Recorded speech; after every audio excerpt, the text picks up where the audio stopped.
Have you ever looked at a world map and thought, why do so many countries have the exact same flag?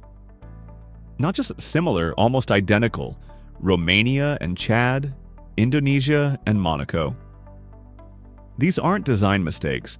Behind each duplicate flag is a story of revolutions, royal families, colonialism, religion, and sometimes pure coincidence. Welcome to Mapped Out. Let's start with one of the simplest and strangest cases. Red on top, white underneath, that's Indonesia. And also Monaco, but neither copied the other. Monaco's red and white comes from the Grimaldi royal family, used since 1339.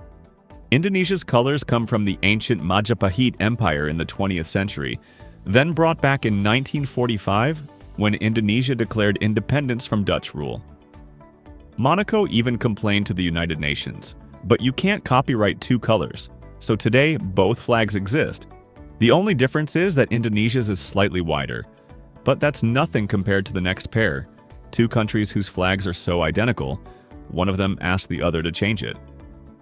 Romania and Chad, blue, yellow, and red, 3 vertical stripes.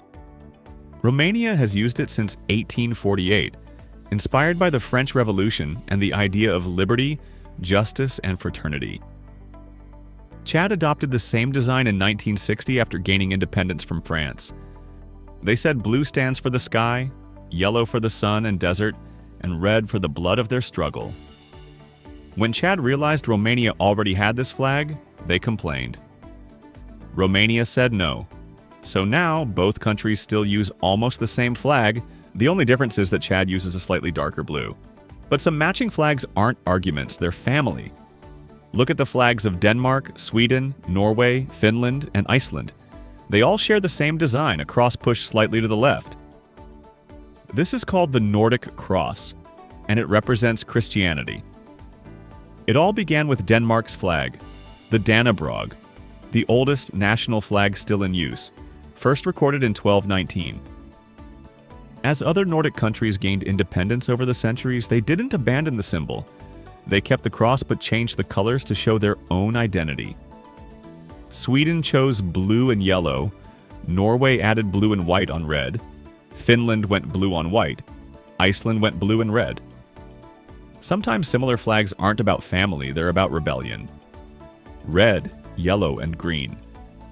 You'll see this combination on flags across Africa, Ghana, Cameroon, Mali, Senegal, Benin, and more. Why? Because of Ethiopia. Ethiopia was one of the only African countries never fully colonized. So when African nations began gaining independence in the 1950s and 60s, they chose Ethiopia's colors as a symbol of freedom. Red for struggle, yellow for hope and wealth, green for land. These became known as the Pan-African colors, a quiet protest against colonialism. But there's another color combination that appears everywhere, not from Africa, but from revolution in the West. Red, white, and blue. The United States, France, the United Kingdom, the Netherlands, Australia, New Zealand, Russia, Croatia, Czechia, the list goes on. So why these colors? 2 revolutions changed everything. First, the American Revolution in 1776. Red, white, and blue became symbols of liberty and democracy. Then the French Revolution in 1789 spread those ideas across Europe: freedom, equality, and national identity.